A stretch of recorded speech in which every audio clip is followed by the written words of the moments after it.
रात में सोते समय बहुत सावधान हो जाना चाहिए उपासक को। वैसे तो हर समय सावधान, पर सोते समय ऐसे सावधान होना चाहिए जैसे मृत्यु के समय योगी जन अपने सारे इंद्रियों को समेट लेते हैं और अपने स्वरूप में, अपने प्रीतम के स्वरूप में लगा देते हैं। तुम रोज शयन के समय ऐसा अनुभव करो, मैं नींद में जा रहा हूं या मृत्यु में जा रहा हूं, इसमें कोई फर्क नहीं पड़ता। पता नहीं आंख खुले कि ना खुले। कितने ऐसे हैं कि सोते ही रह गए। आप अब बेहोशी की हालत में जा रहे हैं, नींद में जा रहे हैं, तो एक समय रखो कि आप अपनी शैया पर इतने समय ही जाएंगे। एक नियत समय रखो। हमने देखा है साधकों का एक समय होता है कि 10 बजे हमें लेट जाना है, सोना नहीं, लेट जाना है और लेटे हुए भगवत चिंतन करना। अब जब सो गए तो सो गए, नहीं सो गए तो उसमें हमें टेंशन नहीं लेना। अभी नींद नहीं आई, 10:30 बज गए, 11 बज गए, ये नहीं। आंख मूंदी, मंत्राकार वृत्ति, तो बिना नींद की गोली के सो जाओगे। यह है ऐसा। भजन में मन लगाओ, सो जाओगे।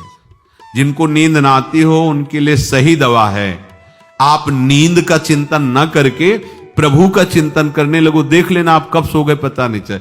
और अगर सौभाग्य से नींद ना आई तो नींद में जो इंद्रियों को पुष्टता मिलती है वो होता है संसार का विस्मरण। नींद में खास बात क्या होती है कि संसार का चिंतन छूट जाता है, फिर वो मस्त हो जाता है। उसमें जो ऊर्जा शक्ति वो जागृत होती। संसार के चिंतन से ऊर्जा शक्ति नष्ट होती, तो 4 घंटे 5 घंटे संसार के चिंतन से रहित पड़ा रहा सुषुप्ति में, तो उसे ऊर्जा शक्ति फिर आ गई। और अगर 4-5 घंटे आप प्रभु के चिंतन में रहे तो संसार का चिंतन छूटा, आनंद सिंधु का चिंतन हुआ। तो ये नहीं होगा कि आज रात्रि सोया नहीं तो बहुत टेंशन है, परेशानी, ऐसा नहीं होगा। भीष्म जी आज्ञा करते हैं रात्रौ च कृष्णम। ये बहुत सावधानी की बात, प्रायः इस सावधानी में नहीं रहा जाता। बचपन से सदगुरुदेव भगवान ने यही शिक्षा दी थी, गुरु कृपा से ऐसे उपदेश मिले थे। सोते समय कोई वार्ता नहीं, कोई अन्य चिंतन नहीं, चुपचाप अपने मन को हटाकर केवल इष्टमय करो। कब नींद आ जाती इसकी चिंता मत करो, इष्टाकार वृत्ति करके ही सोना चाहिए।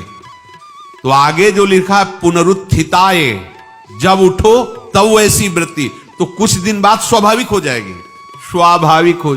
अपने तो इतना तक देखा है कि जैसे आधा पद में होश रहा और निद्रा आ गई, तो जब चेतना आई तो उसी पंक्ति से, जहां से होश गायब हुआ था, उसी पंक्ति से जागरण प्रारंभ हुआ। ऐसा ही जब ऑपरेशन के समय बेहोश किया गया था तो उनसे कहा था हमें बता देना कुछ मिनट पे, तो उनका हाँ लगाने वाले इंजेक्शन और कुछ ही सेकंड में इसका असर हो, बस। तो जो पद चलाया था, जब होश आया था तो वही पद चल रहा था, मतलब बेहोशी में वो पद अपना अधिकार किए हुए था। ऐसे नींद भी तुम्हारी भजन हो जाएगी, समाधि हो जाएगी, यदि आप सोते समय प्रभु का चिंतन करेंगे। बहुत ही सावधानी की बात है। यदि इस जन्म में परम लाभ लेना चाहते हो तो इस श्लोक को अपना जीवन बनाओ। कृष्णव्रताः, हमारा जीवन का एक ही व्रत है कि हम अपने प्रीतम का भजन नहीं छोड़ेंगे, अखंड भजन। हमें ये नहीं देखना कि उपांशु मानसी को इसमें कितने गुना, हमें गुना बुना नहीं देखना। हमें अपने प्रभु को बोलना नहीं। भजन में मन नहीं लग रहा, पद गा रहे हैं, जोर जोर से चिल्ला रहे हैं, नाम कीर्तन कर, हमें अपने प्रभु से जुड़े रहना है। कृष्ण व्रताः, कृष्ण मनुस्मरन्तो, हमारा निरंतर स्मरण चले, बस ये प्रयास रखना है। जब निरंतर स्मरण की बात कह दी तो फिर आगे कुछ कहना नहीं चाहिए, पर खास बात इसीलिए कहा जाता है कि आप समझ जाओ। रात्रौ च, जब कोई भी ब्रह्मचारी, कोई भी उपासक, कोई भी बैरागी त्यागी महात्मा सोते समय असावधान हो गया तो उसकी रात्रि बहुत गलत जाएगी। खास जब आप सैया पे शयन करते उस समय असावधानी हुई तो विकार छा जाएगा, ध्यान रखना। आपका चिंतन गलत हो जाएगा, आपकी चेष्टा गलत हो जाएगी, जागृत में ना सही तो स्वप्न में। आप सावधान उस समय जरूर रहिए। और उतना ही विश्राम कीजिए जितना आवश्यक हो। व्यर्थ में करवटें मत बदलिए, ये उपासक का स्वरूप नहीं होता। रोगी है तो बात अलग है, बड़े असाध्य रोगों से, नहीं तो ऐसी दिनचर्या नहीं होनी चाहिए। कै बजे? 3:30, अभी आधा घंटा तो है, फिर कमर ओढ़ लिए, ये साधक का नहीं होता। उचित समय, जो मान लो 4 घंटा विश्राम का, तो अब ये नींद का विषय आओ या ना हो, हम तुम्हारे लिए पुष्प बिछा के नहीं बैठेंगे कि आ जाओ आ जाओ, नहीं आई तो अब ये नहीं गया, अब इतने समय नहीं आई थी, अब 4 बजे उठने के समय कैसे हो? नहीं, ये फेंका। उसमें विचार नहीं किए, पहले फेंको और सैया से नीचे उतरो, भूमि को प्रणाम करो, आगे बात नहीं। वो फिर आपको ऐसा होता है 10 मिनट में तो कोई बात नहीं, 10 वो पार कर देगा, घंटा दो। रात्रौ च कृष्णम पुनरुत्थिताय, ये नियम लीजिए, सोते समय आप बिल्कुल मृत्यु दशा की स्थिति लाइए, जैसे मरने वाला नहीं होता, सब जगह से मन हटाकर, और सच्ची है, पता नहीं आंख खुले कि ना खुले, ये बड़ा धोखे का जीवन है। ये ऐसे हजारों लोग सोए और सोते ही रह गए। हमको धोखे में नहीं रहना। सुबह जग जाएंगे तो फिर भजन करेंगे, लेकिन हम बिल्कुल तैयारी में। तो जब ये था कि किडनी कभी भी फेल हो सकती, तो हमें ज्ञान तो था नहीं ऐसा उस समय, तो हम रात्रि में जब शयन का सो, तो कपड़े कौन थे, कोई पैंट शर्ट थोड़ी सा सब हटा, चला ऐसे रज लगाई, राधा वल्लभ जी को ऐसे बांधा, चरणामृत लिया, पूरी तैयारी में, क्योंकि पास कोई था नहीं, तो ये होता था कम मर जाए। कैसे बताएं कितना सुख, एकदम युगल चरणारविंद में तदाकार होते ऐसे वो। इसीलिए कहते हैं कि प्रतिकूलता और अव्यवस्था और दुख, ये भगवत प्राप्ति का प्रधान साधन है। अव्यवस्था, प्रतिकूलता और दुख, ये अभ्यास उसी से। जब शाम के शयन करते तो पहले वृंदावन को प्रणाम करके, और ऐसे भावना में प्रिया प्रिया कहते कि जैसे भी आपके हैं, अगर शरीर छूट जाता है रात्रि में तो आप धोखा ना करना, आप बुला लेना अपने। और कैसे बताओ उस समय कैसे भाव होते थे, कोई पास नहीं, कोई सुविधा नहीं, 1 रुपया नहीं, तो एकदम दैन्यता, एकदम कितना सुख मिलता, वो एकदम केवल भगवद आश्रित। तो रात्रौ च कृष्णम पुनरुत्थिताय, ये बहुत पकड़ने वाली बात है।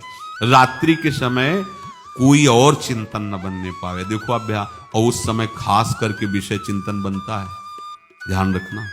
दिन भर लड़ते रहोगे इंद्रियों से, और जब आप शयन के समय जाओगे तब वो अवसर ढूंढेंगी और आपको विषयों में फंसाने की चेष्टा करेंगी। कोई क्रिया या पूर्व में कोई क्रिया या कोई दृश्य या कोई बात, अगर कहीं मोबाइल से मित्रता है और बगल में रखा है तो भूल जाओ, रात्रौ च कृष्णम पुनरुत्थिताच। जब तक नींद नहीं आती तब तक फिर वो ऐसी सामग्री डाल देगा तो बर्बाद हो जाओगे। साधक मान लो, हमारी प्रार्थना मान लो, हम मानते हैं कि आज के समय में यंत्र का बहुत बड़ा प्रभाव है। अब यंत्र का प्रभाव देख लीजिए, यही छाती पे मोबाइल होगा, यही धड़कन के साथ वो घंटी बजे और कुछ नहीं। ऐसा भगवान का खेल रचा है। और इसमें सबसे खतरनाक बात है कि आप जो चाहो देख सकते हो, जहां चाहो, जैसे विश्व की पूरी बात, पूरा विश्वात्मा है, ये विश्वात्मा स्वरूप है, सर्च करो देख।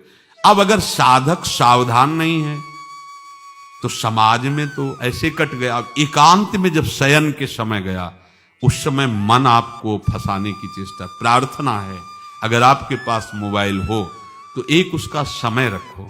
अगर आपको ऐसा लगता है कि कोई परिस्थिति आ जाए, हम स्विच ऑफ किए हैं, तो एक और मोड कहते हैं, कोई फ्लाइट मोड दो, क्या मोड में लगा दो, सीधे मत रखो, मोड में लगा दूर रख दो। आप अपने चित्त को प्रभु में जोड़िए। रात्रि के समय मोबाइल का प्रयोग मत कीजिए। मान लीजिए रात्रौ च कृष्णम पुनरुत्थिताय, सुबह उठते ही आपको कुछ चिंतन नहीं करना। सबसे पहले उठते ही, यदि आपके अभ्यास में आ गया तो ऐसा ही होगा, नहीं तो आपको पहले सदगुरुदेव भगवान का प्रणाम नमस्कार और कुछ भक्तों का, और फिर नाम जप, भले 5 मिनट ही करो, अपने आराध्य देव का सुमिरन, फिर अपनी दिनचर्या करो।